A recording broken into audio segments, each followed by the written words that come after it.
public meeting to discuss the Crown Hydro project and an amendment to, an upcoming amendment to its FERC license.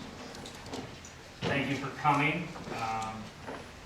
We've got a number of project participants here. My name is Richard Savacool.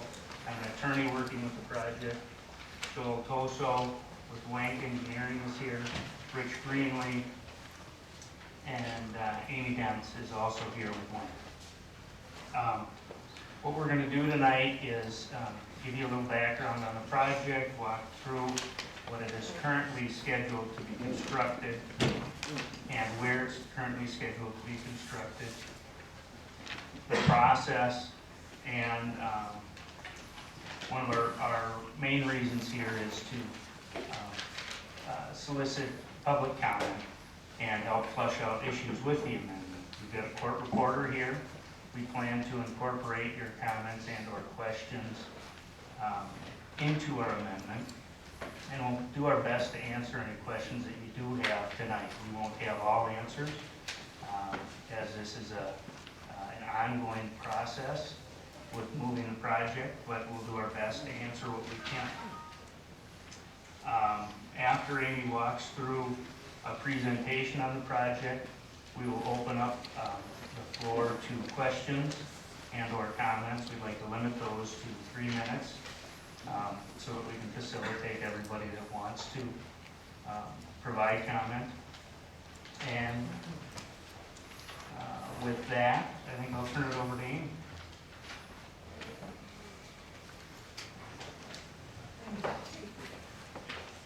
Okay, just want to make sure it was on.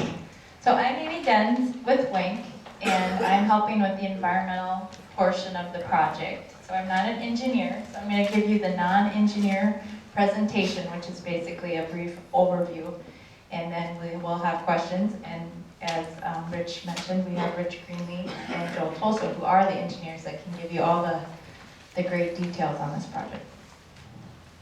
Hydropower in general has been getting a lot of attention lately as a growing source of renewable energy.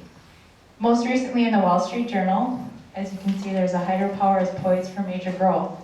In that article, it said that it expected 2/3 growth over the next 25 years. But that's mainly in developing countries, and that's new dams. Here we have an existing license with an existing dam, or with the existing falls or lock and dam here. Our local attention, as you know, this project has gotten some attention, even today in the Star Tribune. And there is also hydropower on this river already, just downstream from where we're proposing to do this project. You can see the location here. I think most people are familiar. It's at the Upper St. Anthony Falls Lock and Dam. It's currently being proposed to be on U.S. Army Corps of Engineers property. The history goes back about 20 years, in 1994, just about 20 years, when they started looking for approvals on the project. They did an environmental assessment back in the late 90s and were approved by the Federal Energy Regulatory Commission for a license in 1999 to do hydropower on the Upper St. Anthony Falls. Since then, they've looked at investigations of alternative locations, as well as reviewing the possibility of putting it on the site on the core property as we're proposing now. Numerous agencies and entities are involved, which also, as Rich pointed out, includes the stakeholders and the public today as we move into the amendment process and try to incorporate comments and concerns. There's been a number of studies since that license was issued. Aesthetic flow, evaluation of the power plant, archaeological, soil borings, the Stone Arch Bridge Foundation, and then also the dam wall stability. I don't know if you can see that at the bottom. Is that table in the way down here? Yes. Maybe we'll move that.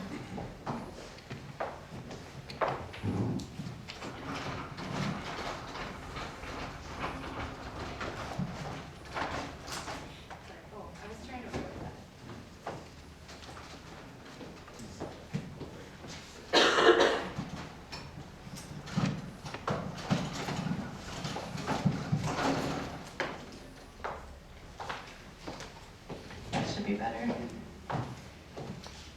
Okay, this was kind of on the back of it. This is on the back of your handout, a little more in detail that you might have picked up on the back of your agenda. So I won't really read all this to you, but basically we're looking at 3.2 megawatts of power generation. It's 2 turbines. It would function at about 64% of the time, so it's not going to be running constantly all the time. That would also be based on the flow of the river. And then the above ground footprint is approximately 3,000 square feet, and we'll have some images later to show you. Here's an aerial view of the project.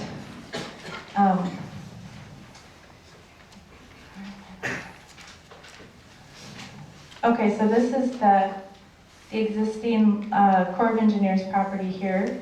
You can see the falls and the lack.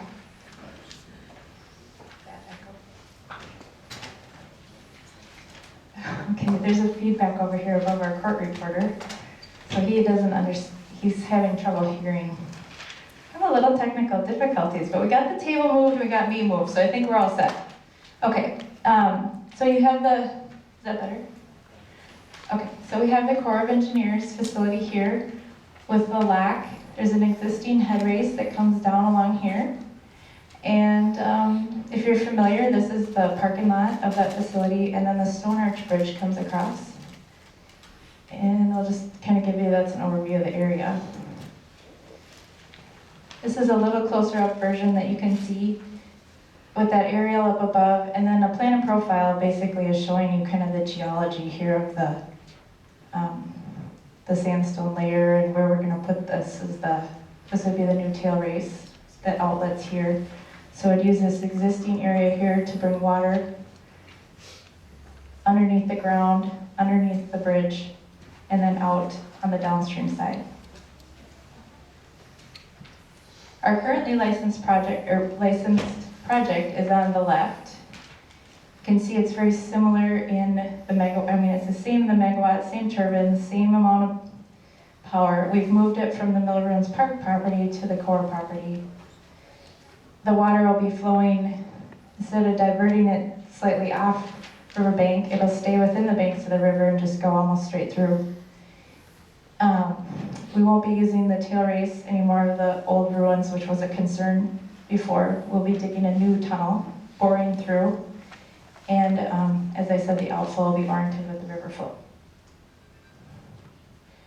You can see the construction limits on here. It's kind of a purple color, and that's completely on core property. This is a Google Earth picture that allows you to see kind of 3-dimensional. It's not perfect, but it gives you kind of a good rendition. Right here is the proposed powerhouse. This again is the core parking lot and the core facility that exists, and then the Stone Arch Bridge. Over here with this grassy area and parking area is where the Mill Ruins Park is, that you're probably familiar. So this is the powerhouse.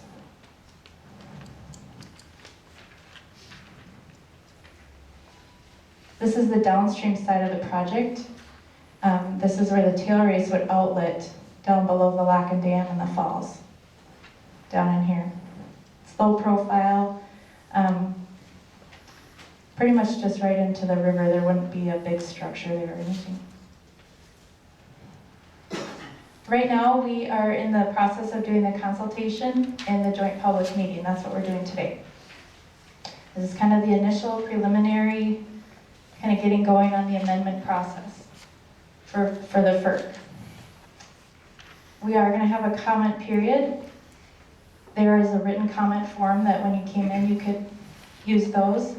On that form and also on your handout, there's a website, and on that website there is an email address or a comment electronically, a form on there that you can fill out comments.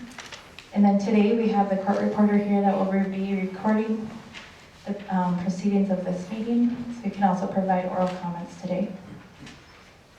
Once we get through the comment period, which we're hoping to wrap up by the end of December, so that we can incorporate those comments into our preparation of the amendment process or license application, then we will be submitting that to FERC for approval. And we'll also have to go through a Section 408 process, which is with the Corps of Engineers, that we're not going to be adversely affecting any of their structure. This is our proposed schedule. So from December through April, we will be preparing that amendment. And then about April, we'll be looking to submit that to FERC and start their review and approval of that application. This is a pretty aggressive timeline, but we are also ready to move forward on the project. So that's why we are trying to do this as best as we can and get as comprehensive as we can, but keep the project moving forward. And with that, I'm going to open it up for questions and comments by the public. And like I said, this information is also on the comment forms and on your handouts. So, Thank you, Amy. As Amy said, we're looking for any questions or reactions that you folks have to the project. We certainly wouldn't limit that to the public if any of the agency folks that are here have additional questions or comments. We will be accepting comments today verbally. We've got a written comment box at the door which you can submit comments in. There is a comment option at the website for Crown Hydro, and then you can also mail comments in if you prefer to do it that way. So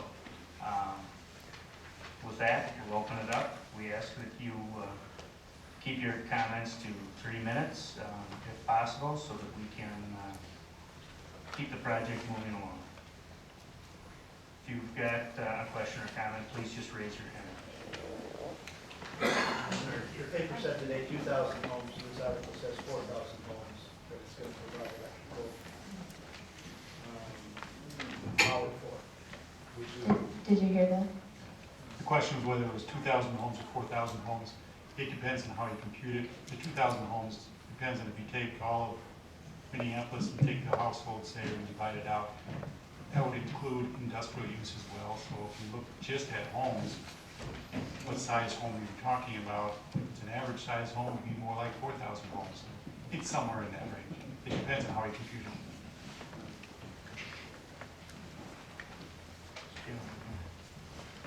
Oh, and would you mind, if you don't mind, could you say your name so the court reporter, if you're with a group or some affiliation, could you also say that? My name is Phil Hage, H-A-G-E, and I live in the Mill District area.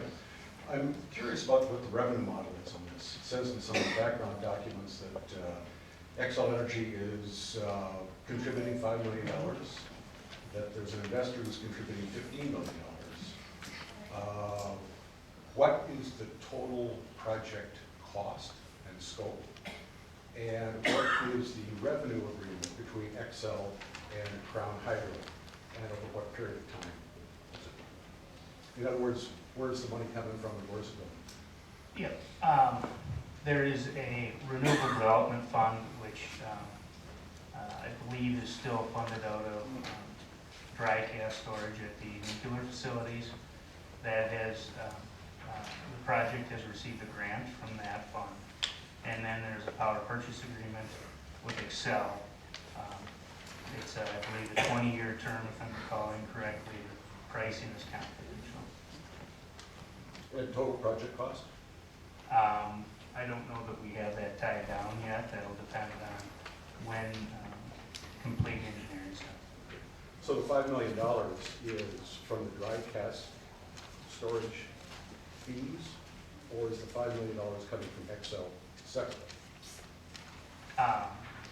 There's a fund set up by the legislature that, and I'm not 100% sure about the correlation between the dry gas fees anymore and how Xcel is recovering that, but ultimately, my understanding is yes, it's a fund that Xcel pays into for storage of its nuclear output at the nuclear facility. This gentleman here. might need a microphone. Oh, I already gave, sorry. Oh, I'm sorry. Why don't we go up here? Yeah, I already have one. My name's George Creemore, I live by the river. I can see it from my place. Just to be clear, this 1,000 cubic feet per second that's going through the hydroelectric project is 1,000 cubic feet per second that won't be going over the dam, is that correct? Yes, that is correct. And, just from my observation, I see the level of the river varies quite extensively. It says here that if the river flows are inadequate, the project will be shut off. What constitutes inadequate river flow? Is that when you don't have 1,000 cubic feet and there's nothing going over the dam, or where exactly is inadequate? The FERC license, it depends on who else is drawing from the river. Excel is a plant there. The park board also draws some flowage. Our license allows us to draw the river all the way down at nighttime during some parts of the year, as well as during winter months. So in fact, there could be no water going over the dam at night. Conceivably.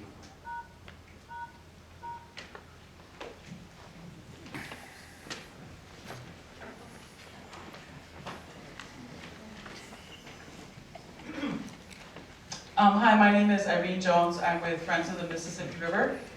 And my question is about the impacts to the property that surrounds this, the Minneapolis Park Board property. Your presentation made it sound like there wasn't going to be any construction on parkland or potential impacts, but it looks to me like, there would potentially be construction staging impacts. The road might have to be closed at some point.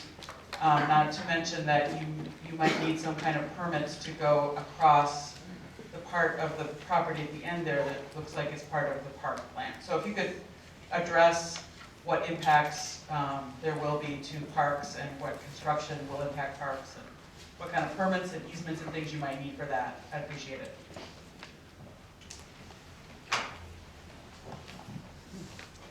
I think when we said that there would be no, first of all, there's no permanent part of the facility or project that would be outside of core property. Now, during a 12-month construction period, I think one has to assume that there's going to be temporary construction activities, and it's going to be temporary storage. There's going to be a potential for maybe a 24-hour shutdown for a street. None of which is uncommon to any kind of construction activity that takes place in a highly populated area, trying to build something of this magnitude with the size of the thing that's going on. But suffice it to say, from a permanent standpoint, it's all on core property, and the limited amount of time that would affect temporary interruptions are at this point being scheduled during the winter months, which would hopefully minimize any impact on the high time of the year that the park board would be utilizing Middleman's Park. So taking all that into account, attempts are being made to minimize that, but to say that there'd be absolutely no impact on anything is probably a little Pollyanna-ish, but suffice it to say it would be very temporary and during the coldest time of the year.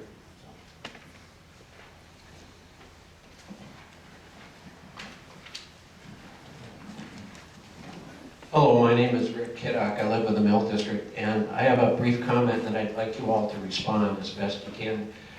How can you justify this project environmentally? There is no doubt that this project will greatly impact the flow going over the dam. We're talking about possibly millions of dollars of tourism, the aesthetics, the quality of life for all the people who have invested and lived in the neighborhood.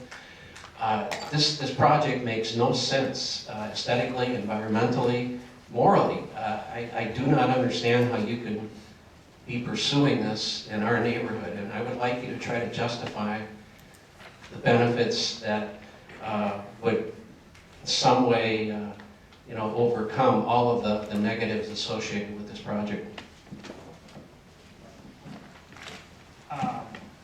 Well, first off, the amendment process is to identify issues, and that's what we're trying to do here. We are appreciative of your comments and will incorporate your concerns into our amendment.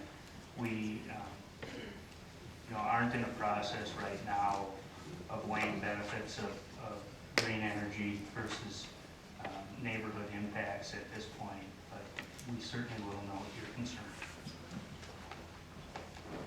Hi, I'm Eric Larson, I'm a resident.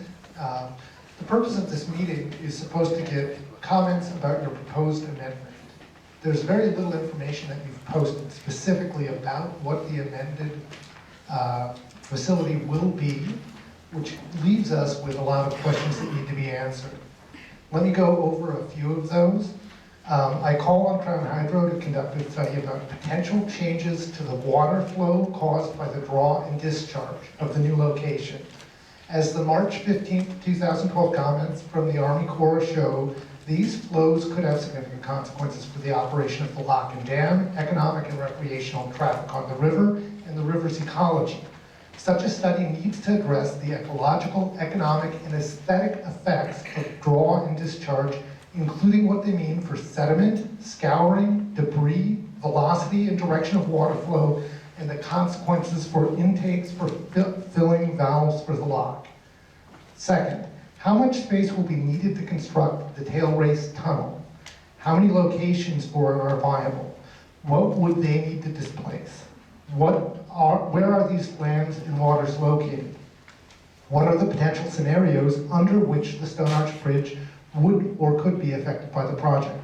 I note with concern that your December 2012 letter to FERC included the claim that you, quote, researched the Stone Arch Bridge footings and verified they may be avoided during the construction, but that this information was based on, quote, information downloaded from the MnDOT website and 7 boring logs. The larger question about the stability of all the footings and possible follow-on indirect effects on the Stone Arch Bridge would require further study.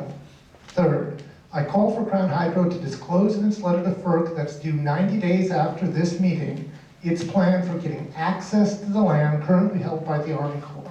Specifically, does Crown Hydro propose to lease this land? If so, what is the latest possible date by which this land will be leased?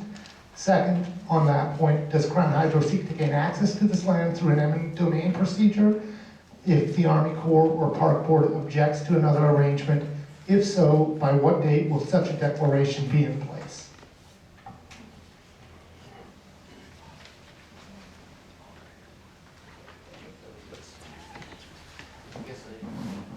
That's a lot of questions to answer. Yeah, you had several points there. I think in general, as you mentioned, we are in the preliminary engineering with respect to this site. We have, and our preliminary engineering has been positive. We will certainly see more detailed engineering and studies with respect to several of the issues. With respect to access to the property, no, we do not plan on using eminent domain with respect to any aspect of this project. And we'll be providing more details as our engineering progresses. Just on a follow-up to your answer there, where you say this is a preliminary engineering on this, if this is an amendment to a proposal that you've had for 15 years, how can you only be doing preliminary engineering without having abandoned your original project?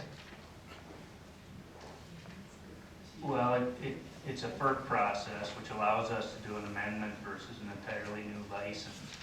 And what we first are doing is an amendment to the project boundary. And what we've done is the preliminary engineering within that new project boundary.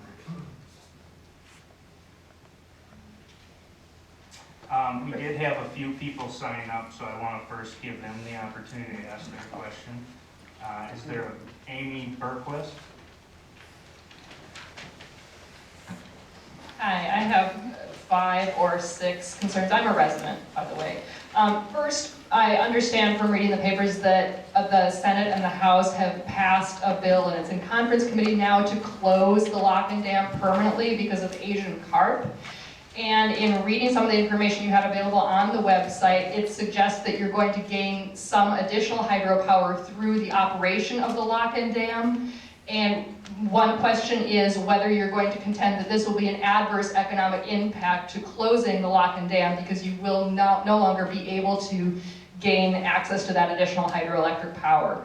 Second, my concerns concern drilling vibrations. You're going to be drilling along Tailrace for this project. I'm concerned about whether you have investigated and studied what the effects of the vibrations from the drillings will be on the fragile ruins in the area and on the Stone Arch Bridge. Relatedly, my third concern is the vibrations from the operation of the project once it's up and running. Has there been study of the effect of those vibrations on the mill ruins and the rest of the historic artifacts in the area? Next, I have a concern about safety at the Tailrace exit area. If the lock and dam, if the dam is or the lock is closed, my concern is that there are going to be recreational boaters in that area, and there will be at times very rapid water flow that could create danger for people who are recreating in the area.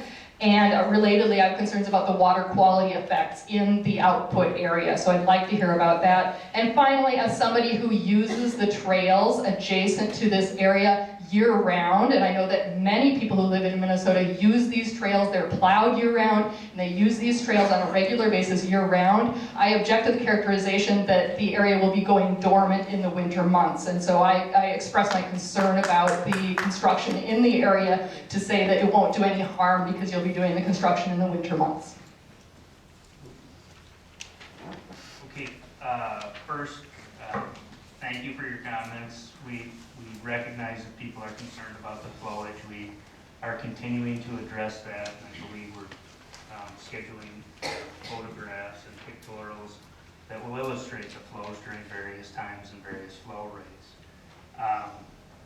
With respect to close the dam, I think that is something that we do have to look more closely at, and how it will impact our operations. I'm unaware of how closing the dam could negatively affect our flow rates. And then with respect to vibration safety. As far as just on the surface, closing the dam for lockages would actually free up some water for hydropower, because at this point, and it always has been, anytime the lock is going to be used, anytime any lockages activity are going on, the hydro plant shuts down automatically through an electronic process sensing water levels. So not locking would add additional water. It's not a lot, but it would be a positive impact. As far as the vibration goes, we did a vibration study several years ago when we were in the at that time, we were in the Holly Cataract Mill site or location, and there is virtually no, it's an undiscernible amount of vibration. These turbines rotate at 360 RPM, and any car engine idles at about 500. So these things are very slow turning, and the study that was done, which you would not be able to know it. And you just can't feel the vibration. It rotates too slow. The first concern I expressed had to do with the drilling, and my understanding was that 3 years ago you were planning to use the existing tunnels under and now you're calling for a new drilling of new tunnels. And so my concern there is that there have not been studies of what the effects of the drilling vibrations will be on the fragile mill ruins in the historic area. When you say drilling, there will not be any drilling as far as drilling a new tunnel. The sandstone that is down there below the limestone ledge, which provides a roof for all those existing historical tunnels, that's about 12 to 15, 18 feet thick, depending upon where you are. That limestone is very easy to go through with the conventional construction techniques.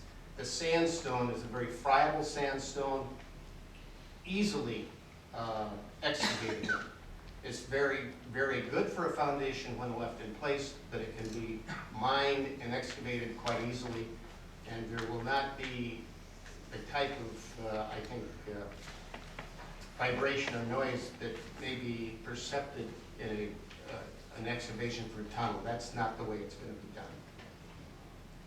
It's too expensive to have to do that anyway. Sandstone is very easy to excavate, and that's why they got all the tunnels that are down there now.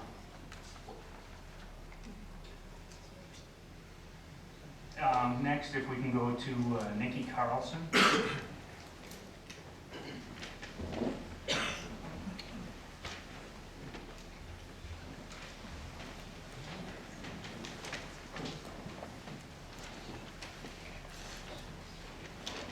I have some comments and then one question. First, I want to say probably more to the people here, my neighbors, than the people sitting at the desk, that it is the United States federal policy to place small hydro on federal waterways. It's the law, and it's the law for the FERC, or for the Army Corps of Engineers to do it whenever possible. It's to meet renewable energy goals. And that hydro is the cleanest and has the least ecological impact of any renewable energy source. So I think it's terrific.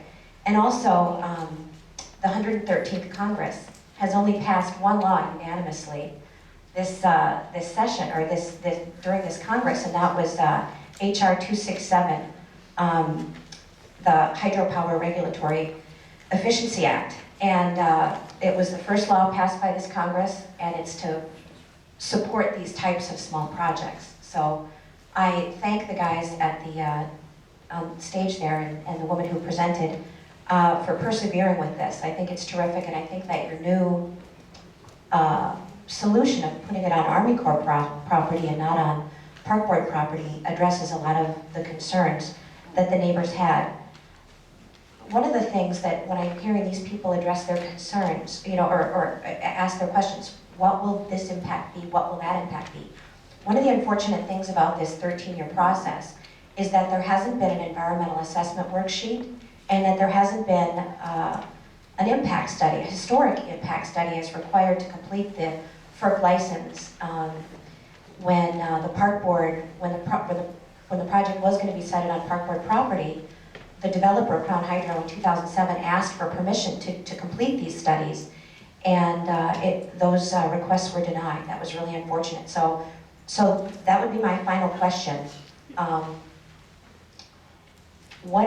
What are the next steps to look at the environmental impact?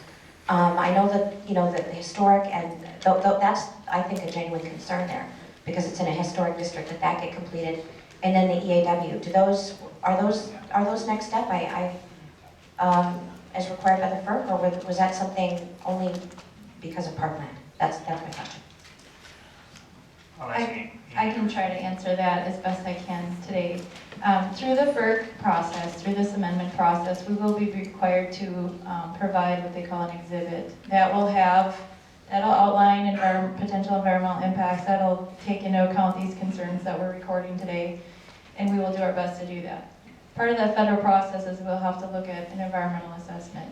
How the state process comes in with an environmental assessment worksheet will come later once they have an opportunity to look at what we have in our FERC application. At that time, they will determine whether state environmental review is also mandatory as part of this.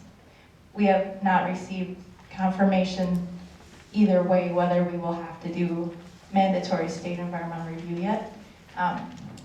It may be likely, but there will be some type of environmental assessment done on the project, which will include historic resources, cultural historic resources, fisheries, land use, traffic, visual, aesthetics, all those different things. Next on the list, we've got Tim Keene.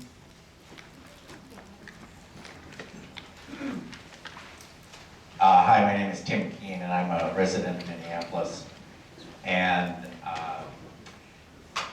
Minneapolis is a city that prides itself as among the greenest in the U.S. And it just seems that producing renewable energy at the falls using water and gravity is a step in the right direction for a progressive city trying to reduce its carbon footprint and decrease our reliance on carbon-based energy. One of the appealing aspects of this project to me is this is base load energy in that it doesn't require sunshine and it doesn't require wind.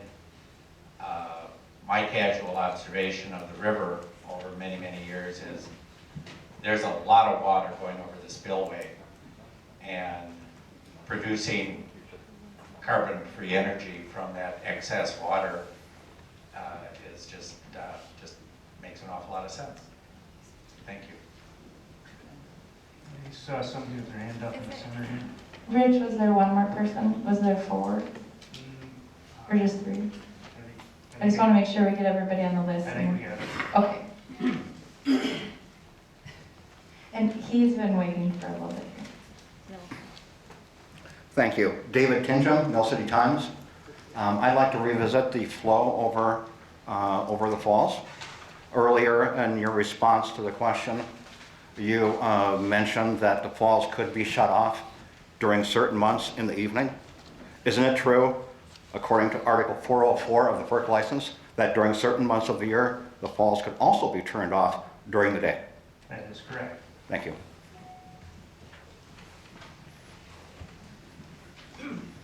Hi, I'm Irene Jones again with Friends of the Mississippi River. I'd just like to also point out that I am a lobbyist registered with the state of Minnesota. And my question is, I would like for Nikki Carlson to identify who she's affiliated with and what her role is in terms of making those comments. Because I know that I ran into her at the Capitol the last time this came up, and there was an attempt to just force the park board to give their land to the project. So it would be helpful, I think, if you're going to come and make comments as a citizen, that you say who you represent, who's paying you to be here, and so forth.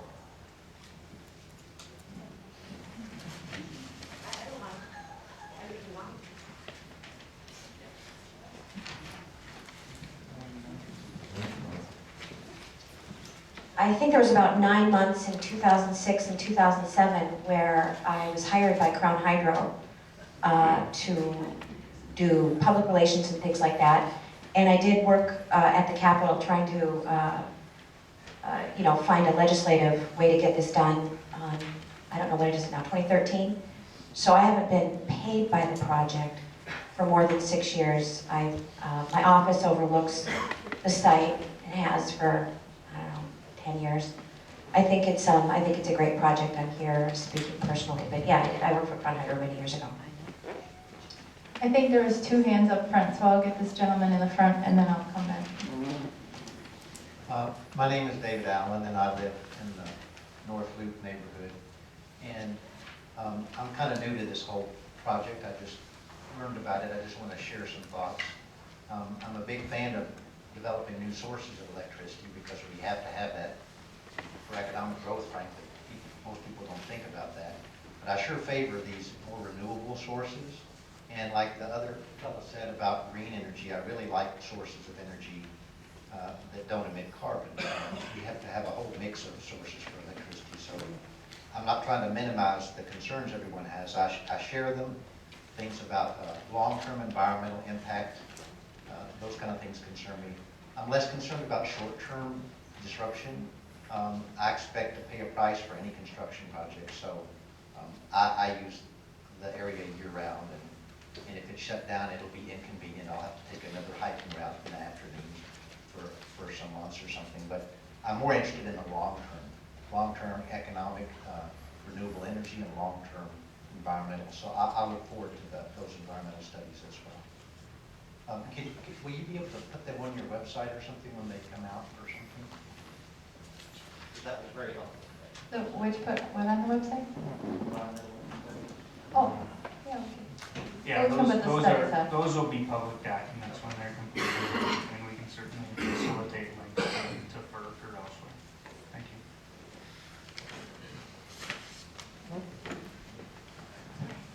you. This on? Yes, my name is Ted Tucker. I'm chairman of the Community advisory committee for the Central Riverfront Regional Park master plan study currently underway, and as you know, your project is right in the middle of this, so we will have many concerns about the effect of your project on our regional park. I noticed that your Tailrace tunnel goes right under the Stone Arch Bridge. This was addressed earlier, but there wasn't much of a response. Certainly we'll want to know what is the risk to the Stone Arch Bridge of your project. You can well imagine we think of the Stone Arch Bridge as the crown jewel of our central riverfront, and we do not want to risk it in any way. Minneapolis has had a bad history with Tailrace tunnels getting out of control, so you'll want to keep that in mind. The second issue I think has been addressed already, that's the flowage. Water going through your turbines will not be going over the spillway. That's an aesthetic concern, but also it will not be available for some other projects that we're currently looking at in our master plan study.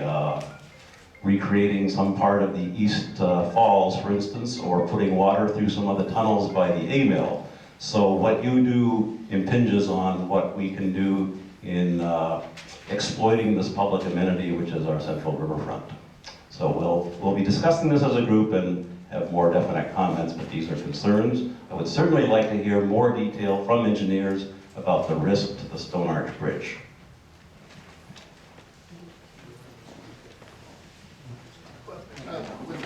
Just a quick response, primarily on the bridge.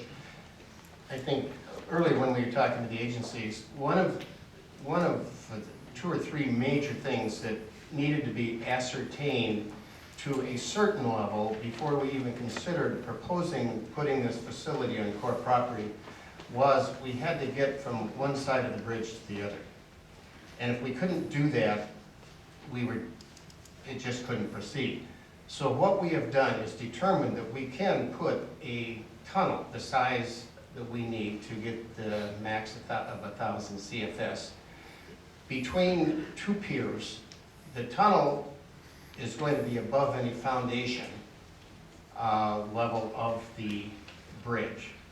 And so we will not be excavating below any foundations, and the cut and cover aspect of the way it's going to be done doesn't require a lot of real estate the way they would go about building it without getting into that. So we are quite confident at this point with our level of engineering that we can do it without adversely affecting or taking any undue risk at the bridge. Because I think I would like to say, as a registered engineer with the state of Minnesota, the last thing I would want to do, believe me, in this whole room, would be the one that would negatively impact the Stone Arch Bridge. So I share your concerns at the highest level, but at this point, we feel that it can be done quite safely and reasonably economical. So that's on the bridge. Do you want to touch on the we haven't let it go? Okay. And that kind of It's a start. that's why we're here. My name is Arlene Freed, I'm a resident of Minneapolis and a co-founder of Park Watch. I've been following this particular project for quite some time. When I went to the website, this is the one-page item I found on the website. It has a P.O. box, no address, no phone number, no names. So my question is this. I think we would like more information about Crown Hydro. There tends to be a rather mysterious element to Crown Hydro. We don't know who the people behind it are. We don't know who the real investors are. We don't have an address for them. And I think we'd also like to know more about the assets supporting Crown Hydro. We know nothing about the assets supporting them. Thank you very much. Okay, I would like to respond just very quickly. The P.O. box, I'm Amy Dent, I'm with Wink Associates, and Joel Toso is also with Wink. We are assisting with the environmental and the permitting and the engineering on this. That P.O. box is to Wink Associates office in Maple Plain, and your comments are going to come to me. And I'm going to help process those and put them in some type of organized manner so that we can include those in our amendment application. So you're not gonna answer the question that you just asked? What's that? You're not gonna answer the question? What was the question? Who's behind Crown Hydro? Who are? Oh, the Crown Where's Hydro. I'm telling you who your address is. And that's where the comments are going. No, who's Crown Hydro? Who's Crown Hydro? I'm not, Who's behind it? Where's the money? Who are the people? I was answering the address question, I'm sorry. Who's paying you guys would probably be the easiest way.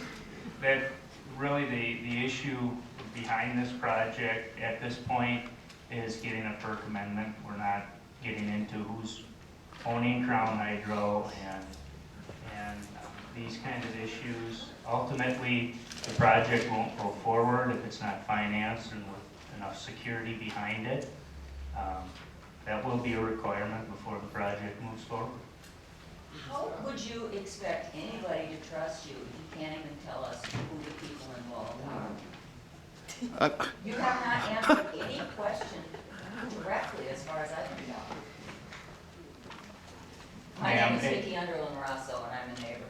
Okay, Ms. Underland, we appreciate your comments here. What we're going to do is we're going to process them and How do you we'll assess expect them any of and us to trust you if you cannot answer the questions? we're answering the questions to the best of our ability. You don't know who's behind Crown Hydro? That who's behind Crown Hydro Right. is not an issue in this public What? hearing. Why not? Somebody just asked. The financial stability and the ability to operate a hydro facility on the river and be an ongoing concern and public liability that goes along with that is all tied to who's behind it and who's financing it. Without that, the biggest questions can't be answered. Okay, well, we'll address financial stability as we move forward. Thank you. I have a comment over here.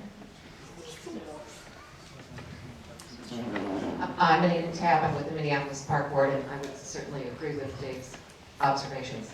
I do want to get back to the flow over the falls, because I'm not sure I still understand what it is that you're saying.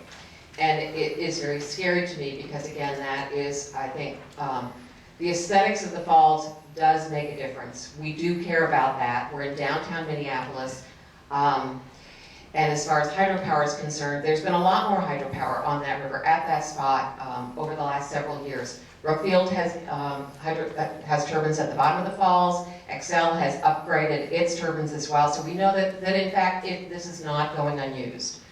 But there are other things on the river as well. What is your commitment to having minimum flow over the falls at all times? How much and when? Our commitment right now is to abide by the terms of the FERC license. FERC license, Article 404 addresses flowage. That flowage allows Crown Hydro to utilize what water it needs through the periods of December 15th. I'm looking for it now.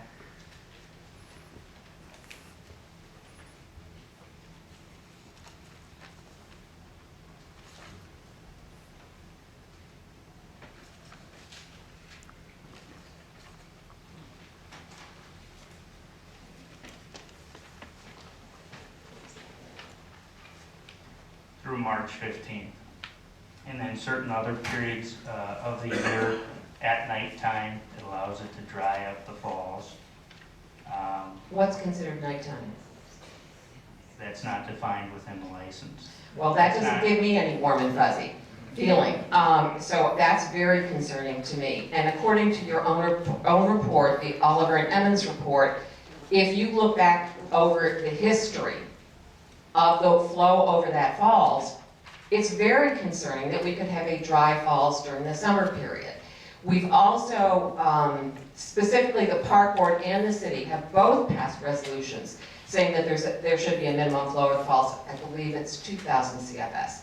And that's been for years and years since the inception of this project, since the very inception of this project. So that's something that not the park board has concern about, but that the city council as well has concern about. We understand the economic value of what it is that we have downtown. And these people don't live down there for nothing. The other thing that I would like to say is, I have to say, having this meeting on the Tuesday before Thanksgiving is unbelievable to me. I think it's disingenuous. You know, to expect that, you know, that you would put this at the most inconvenient time, it feels like the rest of the project feels. So if you feel anger out in the audience, that is why you feel it. Is you're doing things exactly like that. So again, that's just a comment, but I would say, you know, take heed. And the, let's see if there's anything else. Okay, talked about it. And I think that's about it. So again, I just, you know, you're not making any friends and influencing people here.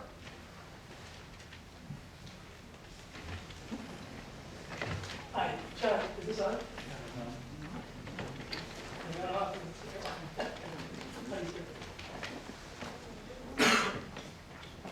Can you all hear me? Hold the mute button down.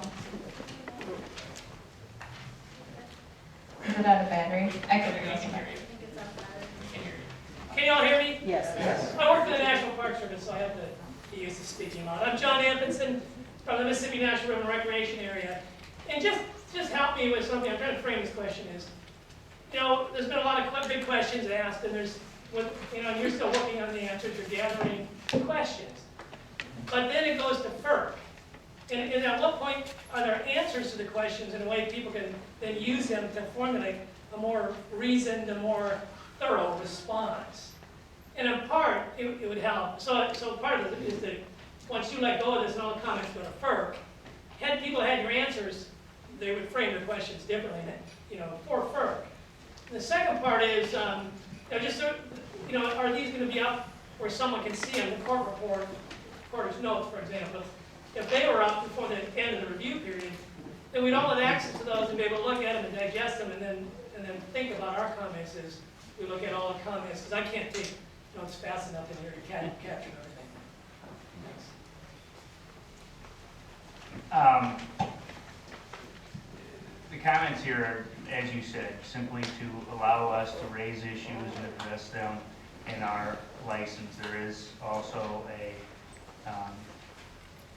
then a FERC filing, and I can't recite to you the comment period or availability through FERC. So unfortunately, I don't know that off the top of my head. We can make the minutes of this meeting available, depending on when they're completed, and perhaps through our website is the way we do that. So thank you for that suggestion. Will you? You said you can.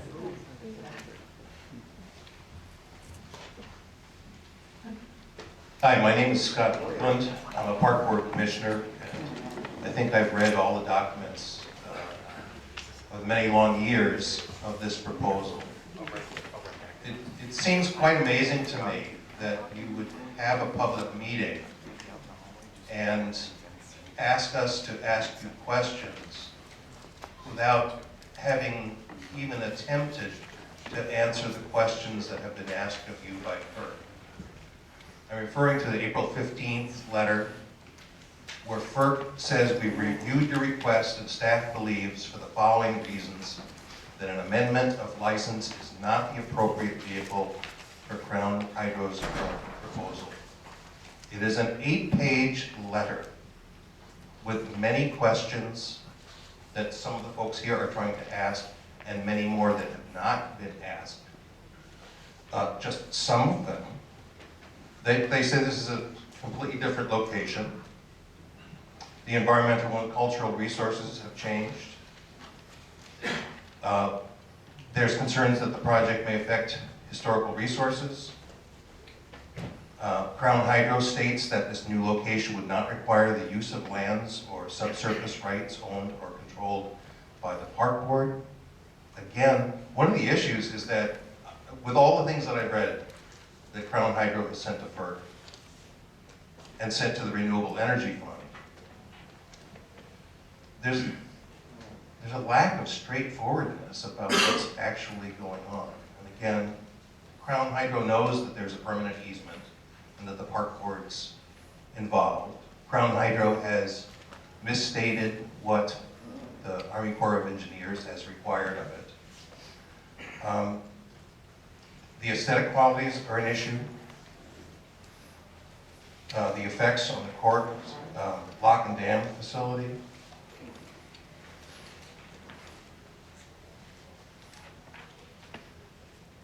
And they've asked you to address a number of these issues. You must diligently conduct all reasonable studies and obtain all reasonable information requested by the resource agencies and Indian tribes that are necessary for communication. They're telling you that this is not an amendment. You're holding on to a very thin straw, and you're not providing the public with information to help your case. From the Army Corps of Engineers, the project affects the stability and geological soundness of the Corps structures, the construction impacts on the Corps facility, the velocity of flows from the 16-foot diameter discharge tunnel, and the effect that those flows would have on boaters and potential scouring near the navigation channel. It's how many million gallons? 41 million gallons per day that's being flushed right into the lock and dam channel. Potential change in flow near the small boat signal in the upstream guide wall, the impact of boring operations on the footings of the historic Stone Arch Bridge, whether construction cofferdams would interfere with the intake ports behind the upstream guide wall, potential conflicts from using the Corps parking lot for construction, which also is used by the Corps as a laydown area during major maintenance activities, project affects the integrity of the gravity wall at the upstream end of the parking lot, the possibility of encountering an old tunnel located between the parking lot, possible conflicts with the operation of hydropower plant and operation of the Corps lockage, location of the hydropower intakes would be close to the intakes of the lock filling valves, drawdowns during lockage could affect hydropower operations, concerns that flow into the hydropower plant may cause additional debris to be drawn into the Corps lock, which would impact navigation, concerns regarding the safety and security of the Corps Lock's facilities. These are just some of the questions that are being asked, and I am amazed that you would come to a meeting and, I mean, FERC is asking you these questions and telling you you cannot amend this license unless you answer these questions, and yet you come to a public meeting and you have not attempted to assuage anyone's concerns, Corps or others. You are funded by the Renewable Energy Fund. This is a 2002 funding that should be expiring. So the 5 million plus may not be available. The turbines may be reclaimed. You may have no turbines to install, and you'd have to raise another $5 million. You haven't accounted for the transmission lines, where they would go, whose property that would impinge on. And again, the history of this project has been fascinating, but really difficult to understand why Crown Hydro can't do this in a way that's honest, forthright, that actually tries to answer people's questions. And I think it's pretty clear. I mean, it is amazing that FERC has let you go this long in this process. I mean, it has been, you need to provide us this. Oh, okay, we don't have that, but we'd like to do this. Okay, if you do this, then you have to do that. Well, we can't do that, but we could do this. So this is one of those thises. This is one of those last-ditch efforts to avoid doing a new license application, which FERC thinks is appropriate. So I think this is really a very strange meeting where you say, we want to do this project, do you have any questions? Well, thank you for your concern. We will be providing more of those answers as more further engineering is done and studies are done on the project with respect to the new location. We're following the first process as it's been laid out to us at this point. So we'll have more information as we move forward. And this is all resulting from a notice by FERC to revoke your license. Yeah. the path that we're taking is an amendment to the license. That has been, you've been notified that it's being revoked. Is that a yes? Next question. Was that a yes to his question? I didn't hear what your answer was. I do not believe Crown Hydro has had a notice to have its license canceled. Well, That's how this all started. It's a notice that we're revoked. It's not a final order. Next question, please. These towns that, my name is Jim Lynch, and I live in the Mill City District. These towns that were referred to regarding this project, who will own them and control them going down the road, and how will they be maintained for the future?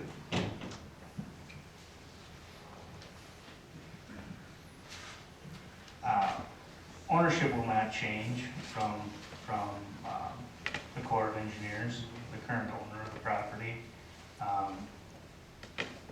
And with respect to maintaining the tunnels, I'm quite sure that Crown Hydro will be entering into an agreement or a license that will require Crown Hydro to maintain those tunnels.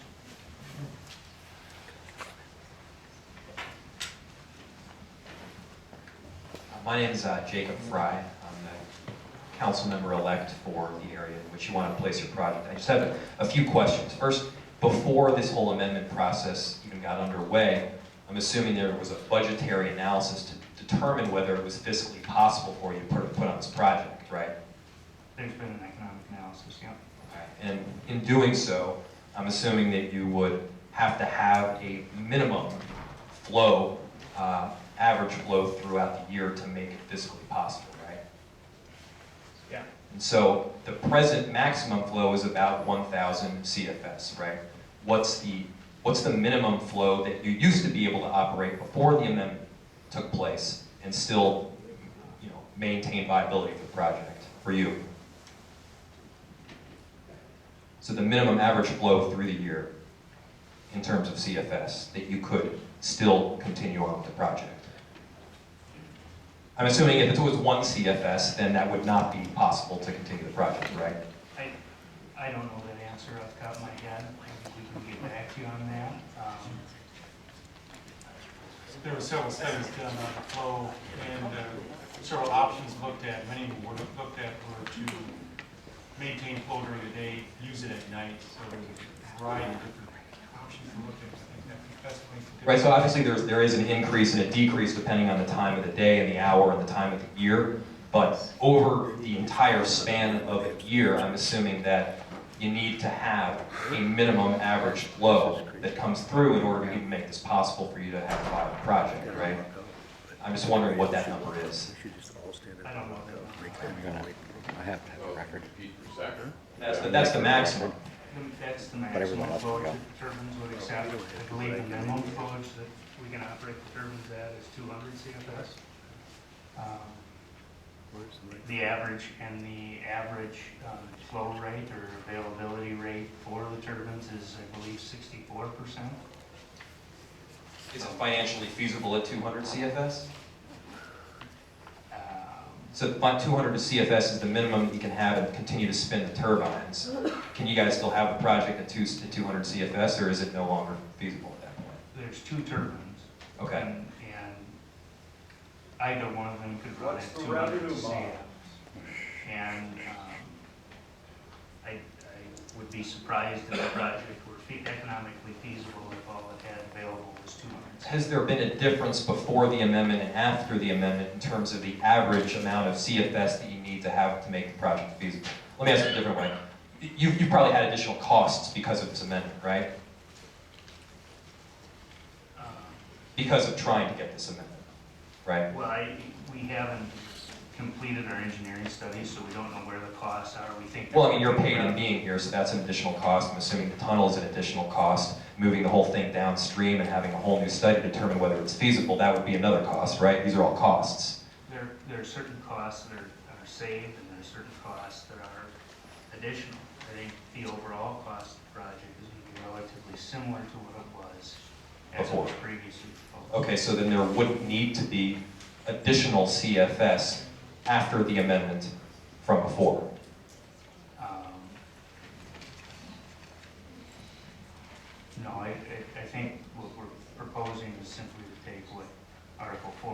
says and So it's accept the that. same, no change?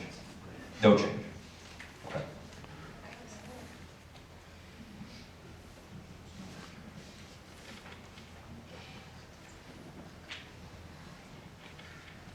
Is my turn? Yeah, I'm Nan Bischoff. I'm with the Corps of Engineers in St. Paul, and I wanted to make a comment about your earlier statement about who would own the tunnels.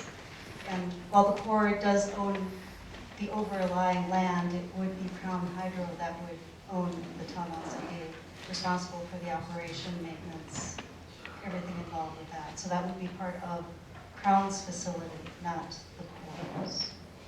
Right, I'm sorry for this.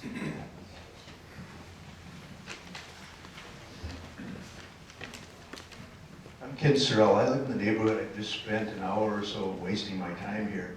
If you guys are prepared, we'll all come back, but I think we should just all leave and make sure that goes on the record of what we're doing. These people are not prepared. They shouldn't be here. They shouldn't have called the meeting.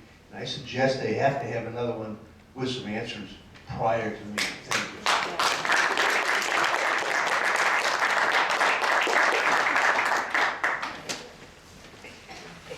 Hello, I'm Edna Brzaitis, and I'm the president of Friends of the Riverfront.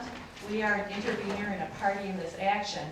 And first I want to say I was disappointed that we weren't invited to the meeting at 2:30 with the other agencies and other interveners. So I hope in the future that you'll make sure that all people who have joined the action as a party are invited to meetings. Second, Minnesota believes in open government. And I'm really concerned that a lot of what is going on is not in the public record on the FERC file where members of the public who are in this audience could see it. And as you can see, these are well-educated individuals who have taken time to read FERC documents and understand what is going on. So I would hope, considering the history, from looking through the record, there have been a number of misunderstandings where there's been consultation with various agencies, and Crown has reported that there has been agreement, and then the agencies have said, no, there wasn't. And so there's been a history, decades of misunderstandings. And in order to make sure that that doesn't happen, I'm hoping that everything is on the record and that the public can see it. I personally, and my organization, is very interested in a thorough environmental review. We are very concerned that what was going to be attempted is not going to be as rigorous as it needs to be. We are firmly of the belief that this project demands a new license. If you're going to go ahead with this amendment, it's with all the requirements that you would have with an initial license.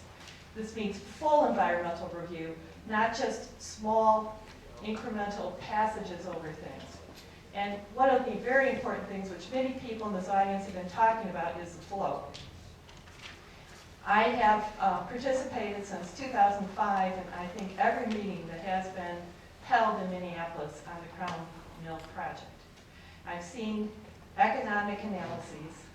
The last one that was presented before the Park Board, which, all these economic analyses should be made public because FERC was concerned about the economic viability of this project.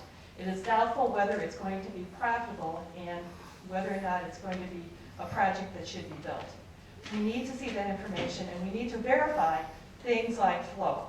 In the last presentation, I noted that the flow was overestimated because it did not include the increase in water that's being taken by the Excel facility. So I am very concerned that we make sure that we consider all the potential alternative energy projects that could be at this location. Some of them would be precluded by your project. It's concerning to me because those projects would actually be beneficial to the area, not detrimental.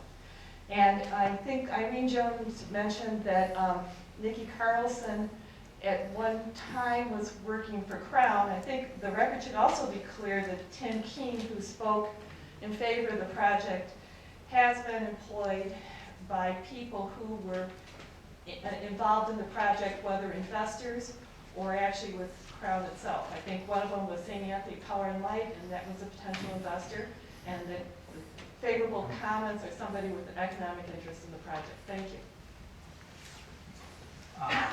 Thank you. With respect to the environmental concerns, it's my understanding the same environmental process will occur through the amendment as it was through the initial, through an initial licensing process. So we'll be sure to let you know if that's not the case. With respect to the flow issue, I think we do have a flow study that we can make available as well. You mean the Excel flow study? There are a number of flow studies over the falls. I don't With the know. Excel flow, excuse me, my name is Liz Valenti, I'm a member of the Park Board. Excel is going to be doing a flow study, they have it in process. Your organization, Mr. Joseph from Wake, has been at the meetings with Excel about the flow study.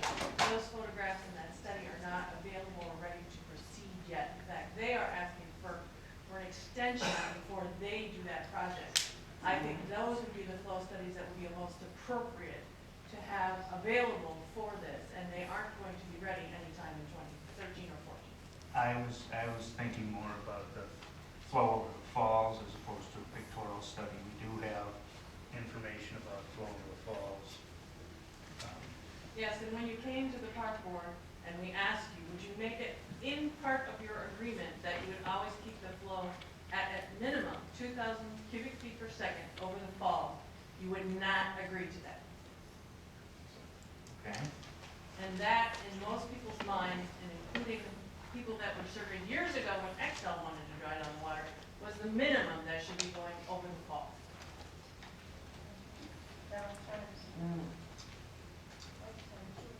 Okay. Anybody else? Hey, sorry, Adam Dennis, I'm a neighbor. I'm just wondering, with the shutdown of the lock, if it might be more feasible in the future to house hydroelectric within that structure instead of tunneling or digging a new structure. And then the second part of the question is whether the city, Ground Hydro, Minneapolis Parks and Rec would be interested in a recreational opportunity off of Tailrace. There seems to be concern about currents and churning and things like that. There might be some opportunity there for some recreation to be integrated using the current of the Tailrace. So I'd like to just bring up the, put it on the record, the feasibility of using the structure of the lock instead of the tunnel. That's the main concern. Sorry. Thanks for your comment. Using the lock structure would provide you advantages, or would provide Crown Hydro advantage. We would not need a tunnel. It would use existing structures, minimize any kind of construction problems. It would be an advantage, yes. So being that you've taken 10 years to get to this point, another 10 years that lock might be shut down, and then you could use that facility instead. Agreed? Using that facility would be an advantage to the project.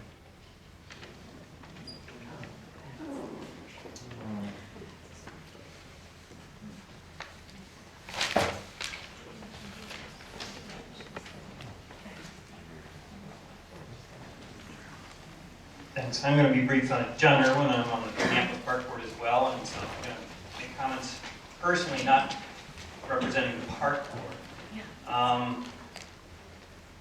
Times have changed. This project was evaluated nearly 15 years ago, and that whole area has changed, and it's changed in fundamentally 3 different ways. I just sat through a talk by Mark Seeley, who I think a lot of people know, who is a meteorologist for the state of Minnesota, and he showed for the first time in the history of the state of Minnesota, 5 counties were declared federal flood disaster areas, and those exact same 5 counties were declared drought federal disaster areas. That's never occurred in the history of Minnesota. Bottom line is, we're going to have more episodic events. In other words, we're going to have more dramatic rain events, followed by more longer-term drought, no-rain events. The result of that is, even without Crown, the Tailrace is going to be dry more times than it has in the past. Okay, the second thing is that more water is already being harvested from above the falls with the turbine change that's occurred above the falls. Okay? The other thing is that this area has changed in 15 years. There's been a public investment of $300 million. You see a private investment of in excess of $1.9 billion. I think you're going after an amendment because you know that a new license won't fly and that it will fail. So my concern is that even with the historical models that you have, you've never been able to give us a clear number as far as how many days a year you think this thing is going to be dry. And the numbers that we're getting with the environmental numbers and the harvesting the water above the falls already, it's only going to increase that. So it's only going to get worse with respect to more days that are dry. And I agree with Ted, this is an important amenity to a lot of people here and to the city of Minneapolis. This is not just a NIMBY thing, this is important to the entire city of Minneapolis. And my concern is as we do these other amenities, you're jeopardizing some of those, including we're talking about the possibility of lighting the falls. Would we all want to go out there and look at a dry piece of concrete? I don't think so. So I have concerns as a citizen who doesn't live there, who doesn't have a financial interest, that this has a negative impact for the city as a whole. And I would ask you to use modeling projecting into the future rather than past numbers, because I think that your dry days are going to increase actually dramatically. And you never have been able to give us a good number as far as what you think is going to happen with the existing numbers. Thanks.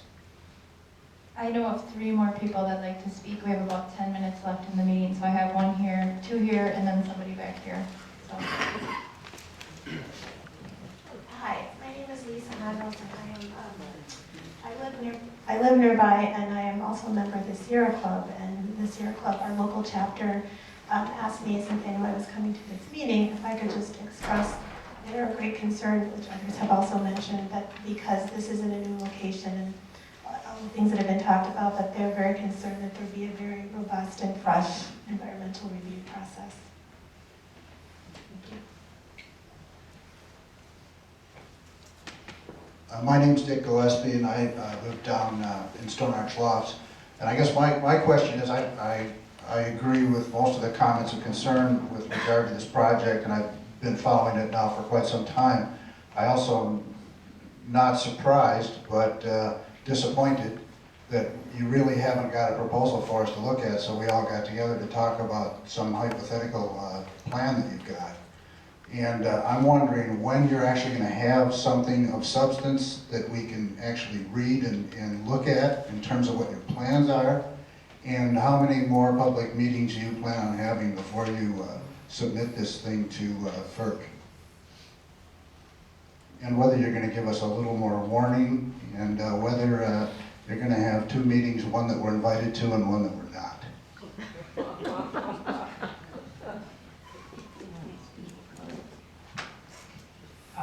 We will provide notice of any additional meetings coming up. We don't currently have any scheduled. Comment down here. Oh, no. My name is Leslie Davis with the Earth Protectors, and I've been at arm's length from this project from the beginning, even though I'm involved in a lot of environmental issues. But I think your presentation here today, coming from a background myself of marketing, sales, and trend analysis, is insulting to the people of Minneapolis, insulting to the people in this room, because when you sit around in your Wayne headquarters, I'm sure you've gone over all these questions. Well, the people are going to ask about the flow over the dam and how it's going to affect the stormwater pit. You don't know all about these questions. There's a charade that you're pulling here today with coming in and saying, we share your concern, we're interested in your question. No, you're not. What you need to do is apply for a new license, because now you've energized me and the people that I know, and we're going to oppose your project because I think you're blowing a bunch of smoke at us, and I really don't like it, and I think it's degrading to all of us.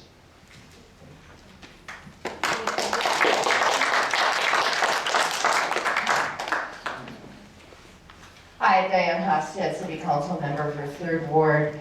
And, you know, it isn't very often I get to agree with Leslie, but in this case, I absolutely have to agree with him. This is an opportunity for us to get together in the week of Thanksgiving, and we practically have a full house here of something that we revisited multiple times over many, many years. And I have to agree with the chorus of conversation and questions that have been asked here and minimal information that we've received. It's really very disappointing. So I hope what you're going to be producing are more meetings and additional information on your website. Looking at your website, which, by the way, we're talking about the third greatest riverfront in the world. So it's not something that we take lightly in this neck of the woods. But I look at the drawings that are available, it's really hard to see what the specifics look like. And I'm just wondering if you're going to be making more larger, more specific kinds of drawings available so we can actually see what the proposal is in addition to the specifics and the answers to the many questions that have been asked here this afternoon. Thank you.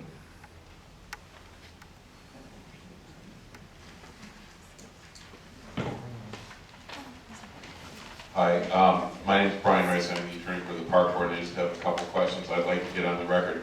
First, is Mr. Greenlee still here? No, he had to leave. It's his birthday. Okay. At the staff meeting, you indicated that there were some existing tunnels under the Corps of Engineers property. Could you identify where those are, either now or advise the public of that? Yes, we can show them they're on the core drawings. And we can provide it. And will you post that on your website? Yes, I intend. You do. All right, thank you. There was another issue about, you said you've done studies for the dam wall. Will you publish those studies as well? Those will have to be part of the 408 process with the Corps. So yes, those will be public information as well. And when will they be public? Or could you provide the park board copies of the studies you have for the dam wall? Absolutely. Another question, you raised the, and I don't know if you could go back to the, there was a longitudinal map of the, it showed a picture of the core property as well as a longitudinal analysis of how the tunnels would run. Could you call that up? I think I can.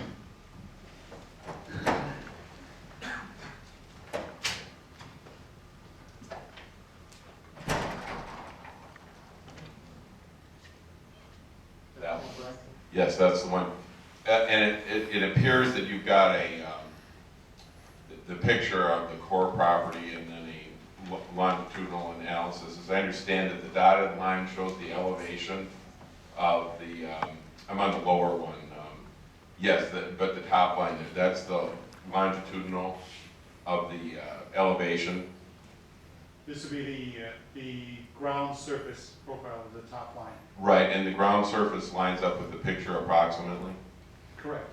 Okay, going to where there's the S-curve underneath the Stone Arch Bridge footings, Mr. Greenlee at the staff said that there are spread footings for the Stone Arch Bridge built into the sandstone, and he said that the tunnel would be above those footings.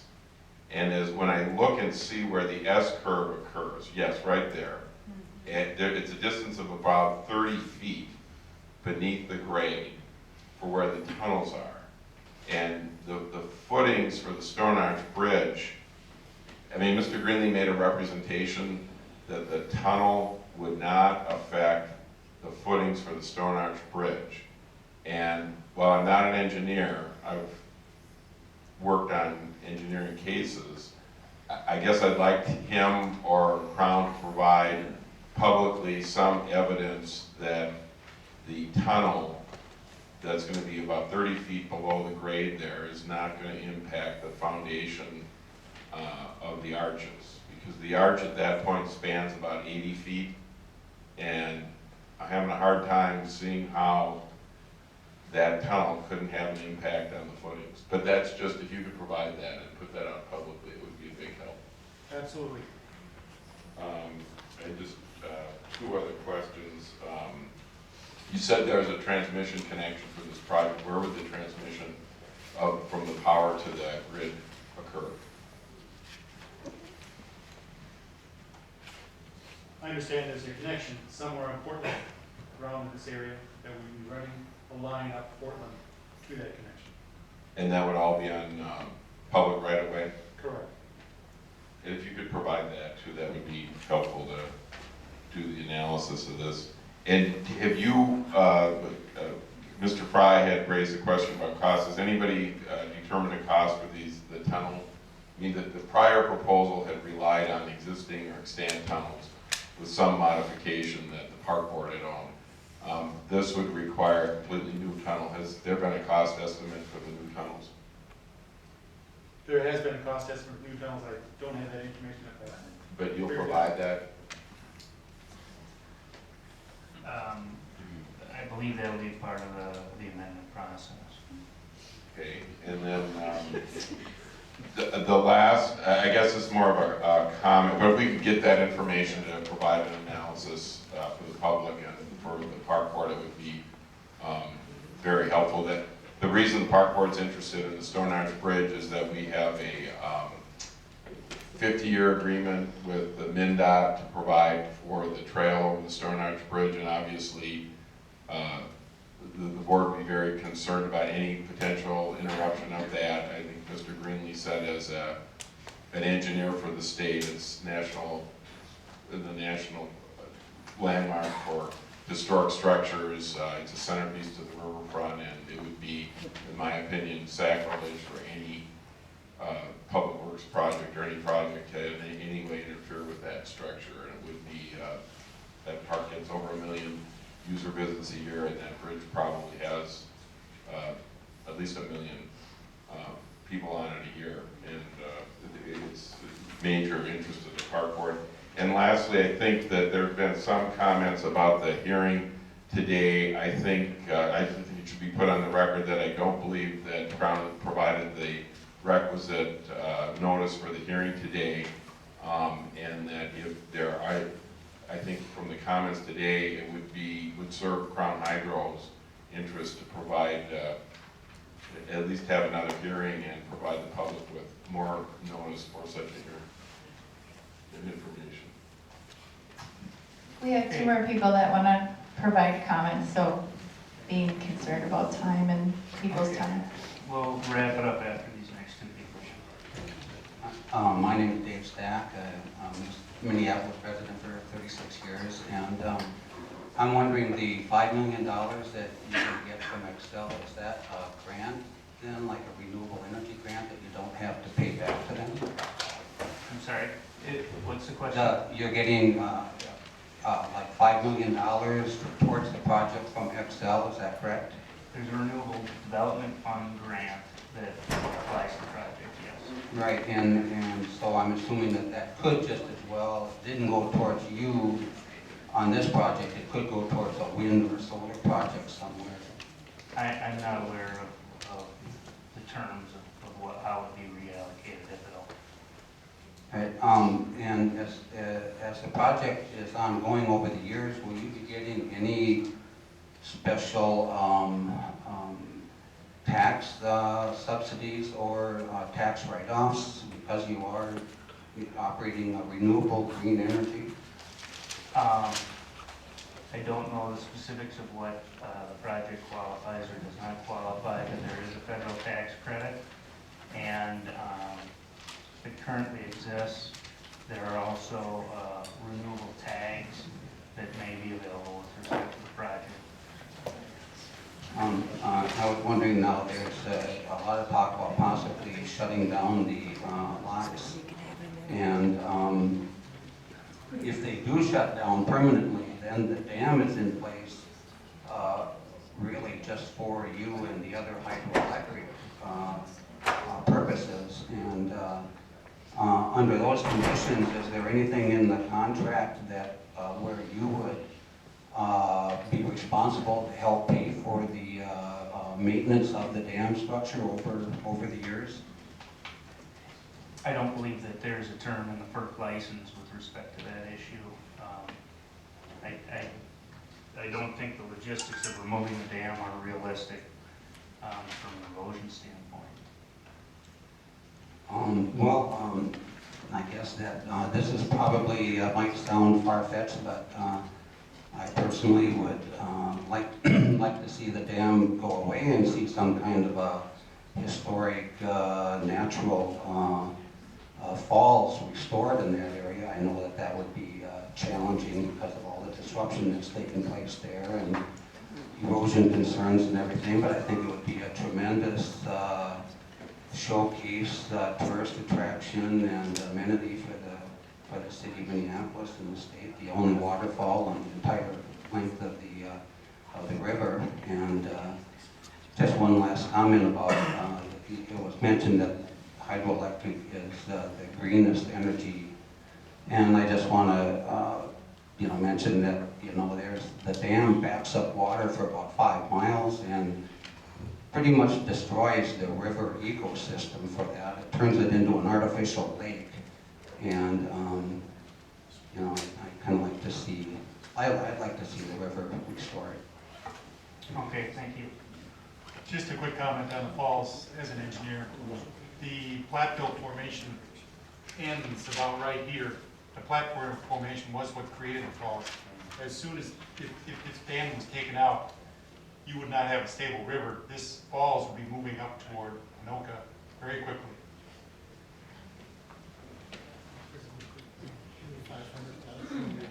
John Porter, resident of Bridgewater.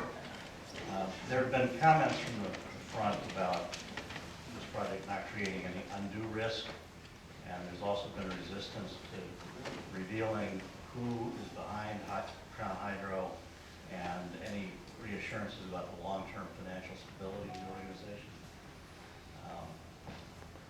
From the comments already this afternoon, it's apparent that there's potential, if this goes wrong, for catastrophic impact upon the ruins, potentially falls, Stone Arch Bridge, etc. And it may be easy to be sanguine on your part about no undue risk, but there have been instances even within the last week where somebody just operating a bulldozer tore down a building with historic importance that was not supposed to be torn down elsewhere in the country. So my questions or comments that I hope that you would address somewhere in your proposal are, what is the worst case scenario in terms of impact on the bridge and the ruins and the other artifacts around here?